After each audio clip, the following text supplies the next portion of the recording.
અંકલેશ્વરની ઔદ્યોગિક વસાહત અને આસપાસના ગ્રામ્ય વિસ્તારોમાં કાયદો અને વ્યવસ્થાની સ્થિતિ સામે સવાલ ઊભો કરતી એક લોહિયાળ ઘટના સામે આવી છે. શહેરના નજીક આવેલ સારંગપુર ગામની સીમમાં આજે એક 43 વર્ષીય વ્યક્તિનું ગળું કાપીને નિર્મમ હત્યા કરવામાં આવતા સમગ્ર પંથકમાં ભય અને ચકચારનો માહોલ ફેલાયો હતો.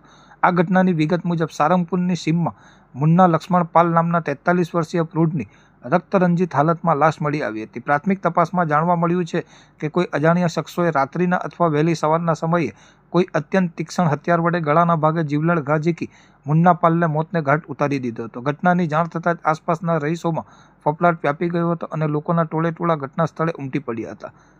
હત્યાની આ ગંભીર ઘટનાની જાણ થતાં જ અંકલેશ્વર પોલીસ તંત્ર સફાળું જાગ્યું હતું અને ઉચ્ચ પોલીસ અધિકારીઓનો કાફલો ઘટના સ્થળે રવાના થયો હતો. બનાવની ગંભીરતાને ધ્યાને લઈ અંકલેશ્વર વિભાગના ડીવાયએસપી, અંકલેશ્વર જીઆઈડીસી પોલીસ મથકનો સ્ટાફ તેમજ લોકલ ક્રાઇમ બ્રાન્ચ અને સ્પેશિયલ ઓપરેશન ગ્રુપની ટીમોએ ઘટના સ્થળે પહોંચી તપાસનો ધમધમાટ તેજ કર્યો હતો. પોલીસે મૃતદેહનો કબજો મેળવી તેને પોસ્ટમોર્ટમ અર્થે સરકારી હોસ્પિટલ ખાતે ખસેડવાની તજવીજ હાથ ધરી હતી અને સમગ્ર વિસ્તારને કોર્ડન કરી પુરાવા એકત્રિત કરવાની કાર્યવાહી શરૂ કરી હતી.